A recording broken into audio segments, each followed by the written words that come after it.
Hello students, कैसे हैं आप। तो आज हम लोग लेके आए हैं 11th क्लास का एक टॉपिक क्या है, न्यूमेरिकल्स है। पांचवी चैप्टर, जो पांचवा जो चैप्टर है, गति का नियम, लॉज ऑफ मोशन, उसके बारे में। उसमें बहुत सारे न्यूमेरिकल्स हमने उसमें बनवाए हुए हैं ऑफलाइन क्लासेस में।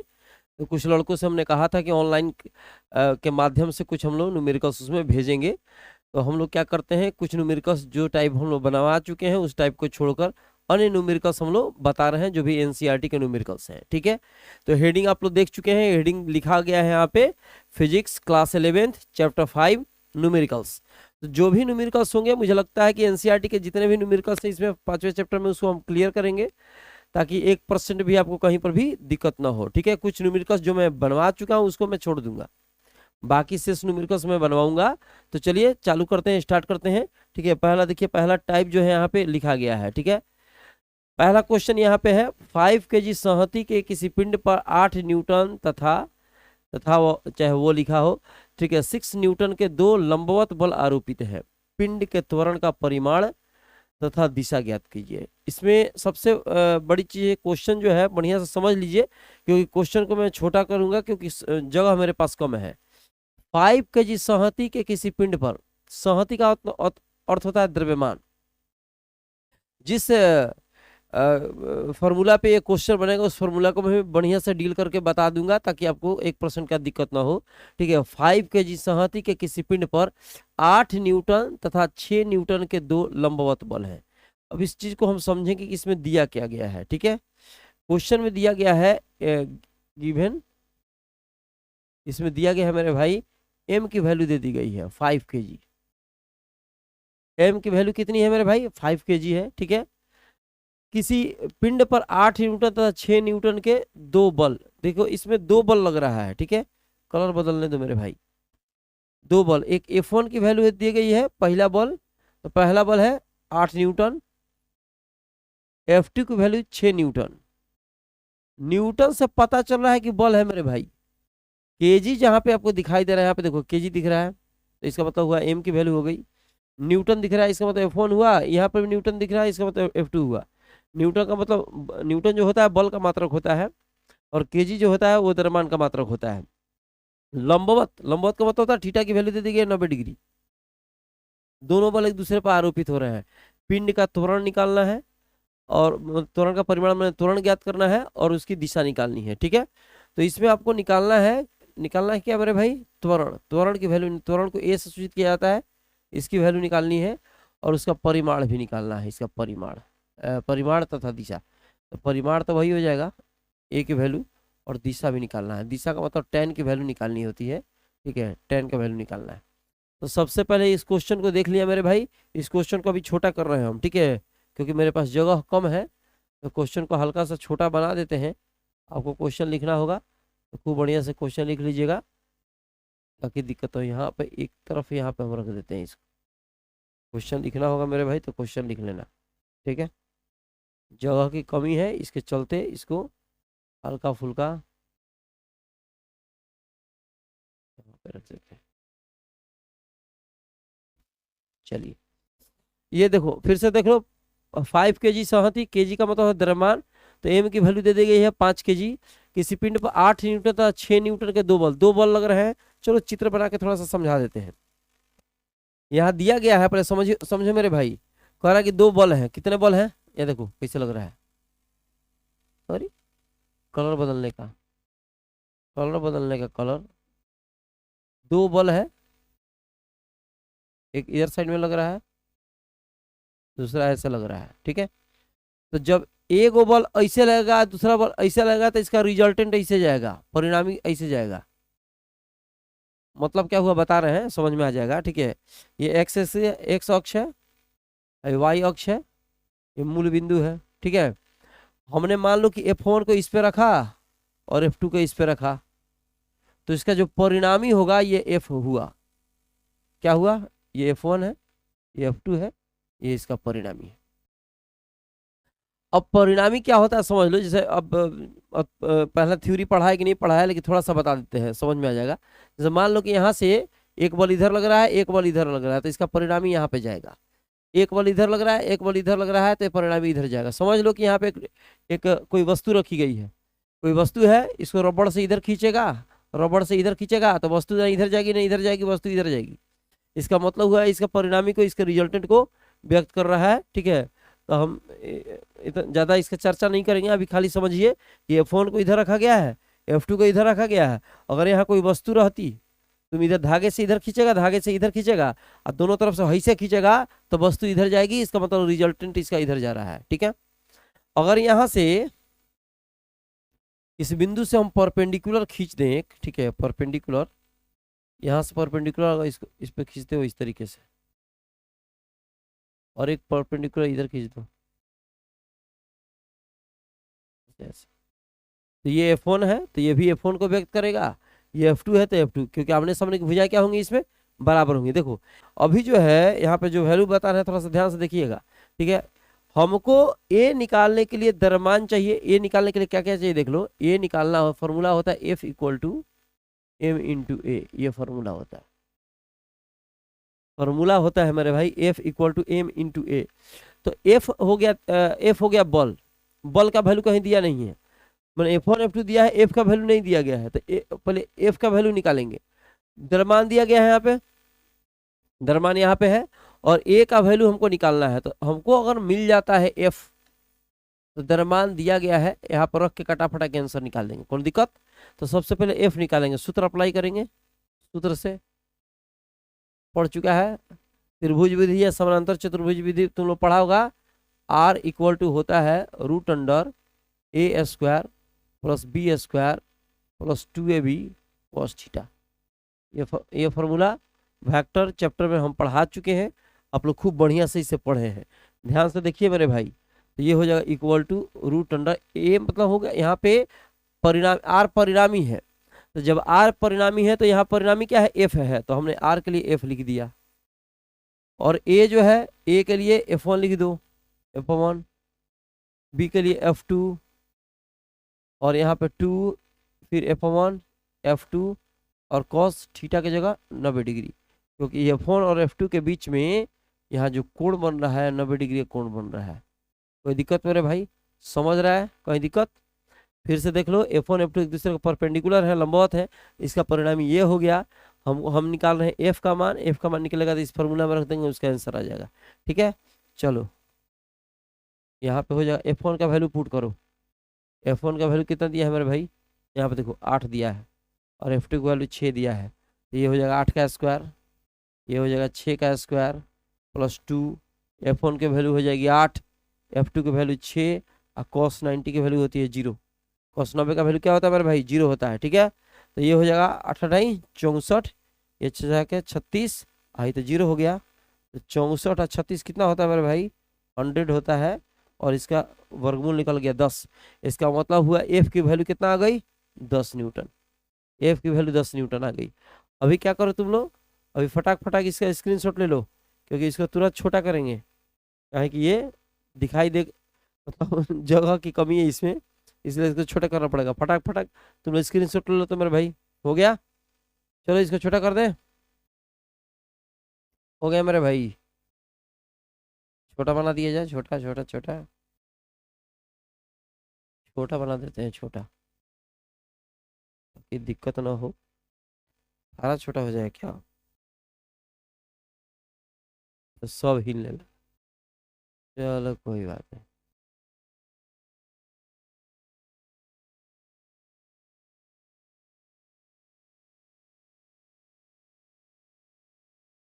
तो छोटा हो गया, सब छोटा हो गया, कोई बात नहीं। इतना दिखाई दे रहा है मेरे भाई, कहीं दिक्कत? ठीक है, अब देखते हैं थोड़ा सा, यहाँ पे 10 न्यूटन जो वैल्यू आया हुआ है, 10 न्यूटन, कितना न्यूटन, 10 न्यूटन, ये F की वैल्यू हो गई, तो इससे निकल जाएगा। हमको निकालना था कुछ परिमाण, त्वरण का मान निकालना था, और उसकी दिशा निकालनी थी। तो मान लो कि यहाँ पे आपका जो त्वरण का वैल्यू होगा, वही सूत्र लागू कर देंगे, तो त्वरण का वैल्यू निकल जाएगा। लागू कर दीजिए सूत्र से, सूत्र क्या है, F equal to M into A. F का जो मान हो गया मेरे भाई 10 न्यूटन हो गया, M का वैल्यू दिया गया है क्या 5, और A का वैल्यू A, लिख देंगे यहाँ पे कितना हो गया, ए इक्वल टू 10/5 कट गया 2 मीटर पर सेकेंड स्क्वायर। यह आपका कोची का वैल्यू आ गया, तो ए की वैल्यू आ गई। कोई इसमें दिक्कत? अच्छा, अब निकालना है उसकी परिमाण निकल गया, अब दिशा निकालना है। तो दिशा निकाला जाता है, tan थीटा निकाला जाता है या tan अल्फा। मान लो यहाँ बना हुआ कोण अल्फा है, मान लीजिए, ठीक है। तो यहाँ पे निकालेंगे tan अल्फा, tan अल्फा लंब बटा आधार। tan थीटा होता है ना लंब बटा आधार, लंब क्या है, यहाँ पे F2 माने थे तो इधर F2 होगा, और यहाँ क्या हो जाएगा F1। तो tan अल्फा और F2 की वैल्यू कितनी हो जाएगी मेरे भाई, F2 की वैल्यू 6 दिया है और इसका वैल्यू 8 दिया है, कट गया 2 से 3 बार में, 4 बार में, 3/4। अल्फा इक्वल टू होगा, tan को उधर लेके जाएंगे तो tan इनवर्स हो जाता है, ठीक है। तो ये हो जाएगा 3/4। चलो फटाफट ये आपका आंसर आ गया, फटफट ये आपका आंसर आ गया। जल्दी से इसके स्क्रीनशॉट लेना है तो स्क्रीनशॉट लो, ठीक है। नेक्स्ट क्वेश्चन पे चलते हैं मेरे भाई, ठीक है। अगला क्वेश्चन देखते हैं। इसी टाइप के क्वेश्चन दिए गए हैं लगातार, जो एनसीईआरटी के क्वेश्चन उसको मैं बना रहा हूँ, सॉल्व कर रहा हूँ। देखिए 36 किलोमीटर प्रति घंटा की चाल से कोई गतिमान किसी ऑटो रिक्शा का चालक सड़क के किसी, यह क्वेश्चन दिखाई दे रहा है, ठीक है। क्वेश्चन को बढ़िया से, जब भी बड़ा क्वेश्चन अभी आ रहा है तो उसको आप लोग क्या करिए कि उसको लिख लिया करो, ठीक है। नहीं तो उसको मैं छोटा कर दूंगा, हो सकता है दिखाएगा नहीं, तो आँख सही से चुनरिया के देखेगा। 36 किलोमीटर प्रति घंटा की चाल से गतिमान किसी ऑटो रिक्शा का चालक सड़क के बीच एक बच्चे को खड़ा देखकर अपने वाहन को ठीक 4 सेकंड में रोककर उस बच्चे को बचा लेता है। क्वेश्चन को समझना है कि यहाँ पे दिया क्या गया है, ठीक है। तो यहाँ सबसे पहले देखेंगे, अब तुम लोग थ्योरी नहीं पढ़ा होगा तो दिक्कत होगा, लेकिन जो कैंडिडेट पढ़े हैं मेरे पास उनको दिक्कत नहीं होना चाहिए। 36 किलोमीटर प्रति घंटा, यू की वैल्यू दे दी गई है, सॉरी यू की वैल्यू दे दी गई है। कौन सी की वैल्यू दिया गया है मेरे भाई, गिवन। थोड़ा सा गिवन को चेंज करते हैं यहाँ पे, हाँ चलो गिवन क्या है मेरे भाई, 36 किलोमीटर प्रति घंटा। तो u की वैल्यू दे दी गई है 36 किलोमीटर प्रति घंटा। अब 36 किलोमीटर प्रति घंटा जो आपको दिखाई दे रहा है मेरे भाई, इसको आप चाहिए तो मीटर प्रति सेकंड में बदल सकते हैं, या बदलना पड़ेगा आपको। 5/18 से गुना करो, चाहे किलोमीटर को 1000 से गुना करेगा तो मीटर में, और घंटा को फिर 60 से गुना करेगा तो सेकंड में हो जाएगा। या तो 5/18 से भी गुना कर देगा तो ये मीटर प्रति सेकंड में बदल जाएगा, ठीक है। 36, और इसको आप किलोमीटर प्रति घंटा में चेंज करना चाहते हैं तो 5/18 से भी गुना कर सकते हैं मीटर प्रति सेकंड में बदलने के लिए। किलोमीटर प्रति घंटा को मीटर प्रति सेकंड में चेंज करने के लिए 5/18 से गुना डायरेक्ट कर सकते हैं। चलिए कटा दीजिए, 18 दूना 36, u इक्वल टू हो गया 10 मीटर प्रति सेकंड। ये u की वैल्यू आ गई, कोई दिक्कत? अब इसमें देखेंगे, कह रहा है गतिमान किसी ऑटो रिक्शा का चालक सड़क के बीच एक बच्चे को खड़ा देखकर अपने वाहन को ठीक 4 सेकंड, टी की वैल्यू दे दी गई है 4 सेकंड। सेकंड का मतलब हुआ समय दिया गया है, 4 सेकंड में रोककर, जब भी कहे कि वस्तु जाकर रुक जाती है तो v की वैल्यू 0 हो जाती है। वस्तु विराम से चलेगी तो u की वैल्यू 0, वस्तु जाकर रुक जाएगी तो v की वैल्यू 0। तो यहाँ v की वैल्यू कितने हो जाएगी मेरे भाई, 0 हो जाएगी, क्योंकि वस्तु जाकर रुक जाती है, ठीक है। वो कह रहा है यदि ऑटो रिक्शा के बच्चे को ठीक निकट रुकता है तो वाहन पर लगा औसत मंदन बल, F की वैल्यू निकालनी है। और मंदन क्या होता है मेरे भाई, मंदन लगेगा तो माइनस में रिजल्ट आएगा, ठीक है। मंदन लगने का अर्थ हो गया, मतलब मैथमेटिक्स की भाषा में बोल रहे हैं कि मंदन को कैसे सूचित किया जाएगा। अगर त्वरण होता है जैसे, तो उसको समझिए कि वो धनात्मक त्वरण है।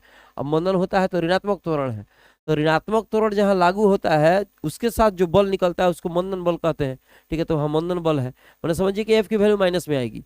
ऑटो रिक्शा चालक की सहमतियाँ देखो, कह रहा कि जो ऑटो चल रहा है उसमें चालक भी बैठा हुआ है, दोनों को जोड़कर इतना वजन है उसका, तो टोटल वजन कितना है, जैसे मान लो कि टेम्पू चल रहा है 400 kg का, आदमी बैठा है 65 kg का, तो टोटल वजन जोड़ देंगे तो एम इक्वल टू कितना हो गया मेरे भाई, एम की वैल्यू हो जाएगी 400 kg, अब प्लस हो गया 65 kg, ये हो जाएगा 465। ये जितना क्वेश्चन है सब एनसीईआरटी का क्वेश्चन है मेरे भाई, ठीक है। ये हो गया आपका 465 kg। निकालना क्या था, ऑटो रिक्शा, हाँ एफ की वैल्यू निकालनी थी। तो एफ की वैल्यू निकालने के लिए एफ एम चाहिए, एक ए चाहिए, एम मैंने द्रव्यमान चाहिए जो कि मिल गया यहाँ पे, और ए मैंने त्वरण चाहिए, त्वरण इसमें कहीं दिया नहीं है, तो त्वरण के लिए फिर एक फॉर्मूला लगाएंगे। हमको चाहिए, देखो क्या अभी फॉर्मूला बताए थे देवता, फॉर्मूला भुलवा देता है क्या रे बुकवा। एफ इक्वल टू होता है एम गुने इससे हमको एफ की वैल्यू निकल जाएगी। लेकिन हमको एफ की वैल्यू निकालनी हो तो एम चाहिए, ए चाहिए। एम यहाँ पे दिख रहा है तुमको, ए नहीं दिया है, तो ए हमको निकालना पड़ेगा। तो ए कैसे निकलेगा? सूत्र से, सूत्र अप्लाई करेंगे। सूत्र कौन सा होगा? सूत्र से, सूत्र होता है v equal to U plus A T. ये सूत्र अप्लाई करेंगे, ठीक है। v equal to U plus A T. तो v की वैल्यू कितनी है मेरे भाई? v की वैल्यू यहाँ पे 0 है, तो लिखेंगे 0। u की वैल्यू कितनी है? देखो यहाँ पर 10 है, तो 10 लिखेंगे। फिर ए नहीं दिया, ए तो निकालना ही है, ठीक है। और यहाँ पे आप यहाँ पे वेक्टर का साइन दे सकते हैं, ठीक है। और टी की वैल्यू कितनी है मेरे भाई? तो टी की वैल्यू हो गई 4, ठीक है। अभी 10 को इधर भेजो, -10 भाई, ए गुना 4, तो लिख देंगे ए इक्वल टू -10 बटा में 4। समझ रहे हैं मेरे भाई? 2 से कैंसिल करो, 5, 2 से 2, -5 बटा 2 मीटर प्रति सेकंड स्क्वायर, वो त्वरण का मात्रक होता है। अब यहाँ पे देख रहे हो माइनस में आ गया। हमने क्या कहा था? मंदन, मंदन का मतलब रिजल्ट माइनस में आएगा। चलो जल्दी से इसका स्क्रीनशॉट लो फटाफट फटाफट। इसको अभी छोटा करेंगे तो फिर किडनी में कॉम्पाउंड हो जाएगा। अब एफ का वैल्यू निकल जाएगा, फॉर्मूला अप्लाई कर देंगे, बस काम खत्म। छोटा कर दे,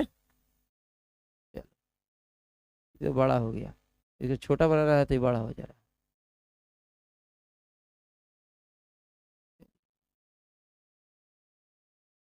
अब किसकी वैल्यू निकालेंगे? डायरेक्ट फॉर्मूला अप्लाई करते हैं हम।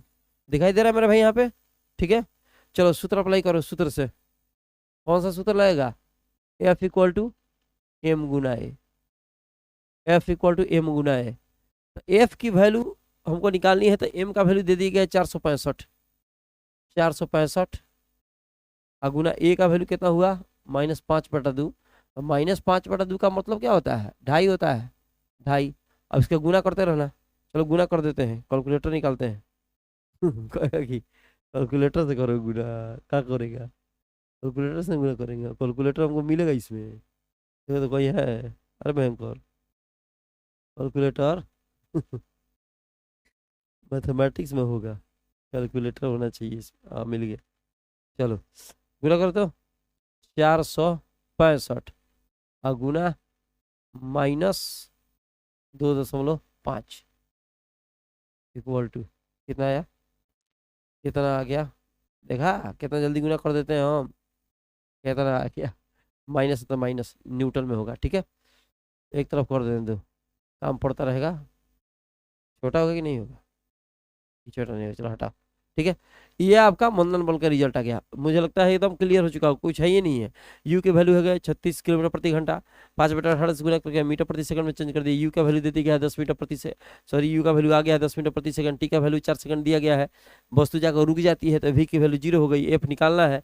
एम का द्रव्यमान का दिया है ऑटो रिक्शा, और ऑटो का वैल्यू टोटल दिया गया 465, मिला को हो गया 465। फॉर्मूला अप्लाई किया v equal to U plus A T, इससे निकला ए का मान, और एफ इक्वल टू एम गुना है, इससे निकला एफ का वैल्यू। फटाक से स्क्रीनशॉट लो। चलो अगला क्वेश्चन पे चलते हैं। हो गया? हो गया मेरे भाई? चलिए नेक्स्ट क्वेश्चन देखते हैं, ठीक है। बहुत बड़ा वीडियो तो नहीं ना हो रहा है। न्यूमेरिकल है तो थोड़ा सा हो जाए। 18-29, अभी 19 मिनट हुआ है। कितना? 19 मिनट। चलो कोई बात नहीं, 17-18 उसको छोटा छोटा कर दिया जाएगा, 1-2 मिनट घीच दिया जाएगा, ज़्यादा तो छोटा नहीं कर सकते हैं। लेकिन देखिए इसमें भी ये लगातार क्वेश्चन बता रहे हैं। एनसीईआरटी का जो क्वेश्चन है लगातार, कोई आसान आ रहा है कोई भारी आ रहा है, तो ये मत समझ कि अलग से क्वेश्चन डाल दिया गया है। जो एनसीईआरटी का क्वेश्चन है 5.7 या ऐसे कुछ करके था, तो वहां से लेकर हम डायरेक्ट क्वेश्चन बना रहे हैं, ठीक है। भारी आएगा तब भी, आसान आएगा तब भी, सारा क्वेश्चन को बनाना है। 2000 kg उत्थापन संहति के किसी रॉकेट में 5 मीटर प्रति सेकंड स्क्वायर के आरंभिक त्वरण के साथ ऊपर की ओर स्फोट किया जाता है। स्फोट का मतलब ऊपर की तरफ भेजा जा रहा है। अब यहाँ पे तो पहले समझते हैं कि रॉकेट दिया गया है। यहाँ पे क्या दिया गया है भाई मेरे भाई? रॉकेट दिया गया है। चलो हम रॉकेट बनाते हैं। मान लो रॉकेट है, ठीक है। कहेगा ये कौन रॉकेट? ये बढ़िया का रॉकेट है। टेढ़ हो गया रॉकेट, हटाओ इसको, ठीक है। ये रॉकेट मान लो, ठीक है।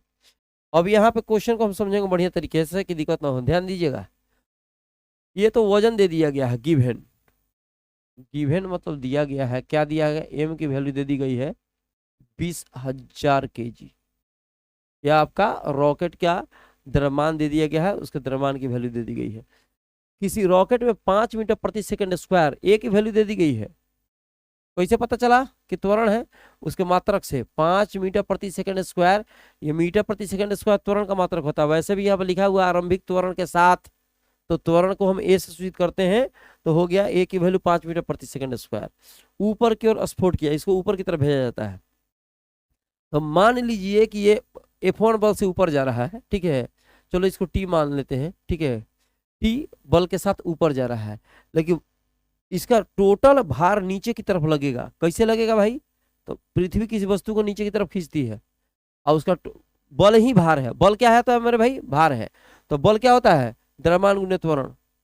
आपको कई बार बताया चुका है, वस्तु का बल ही भार है और बल को हम लोग लिखते हैं द्रव्यमान गुणित त्वरण, लेकिन ये गुरुत्वीय बल है इसलिए लिख देंगे mg, ठीक है, द्रव्यमान गुणित गुरुत्वीय त्वरण। तो यहाँ पे ये ऊपर की तरफ जाएगा टी बल के साथ, लेकिन पृथ्वी तो उसे खींचेगी mg बल के साथ।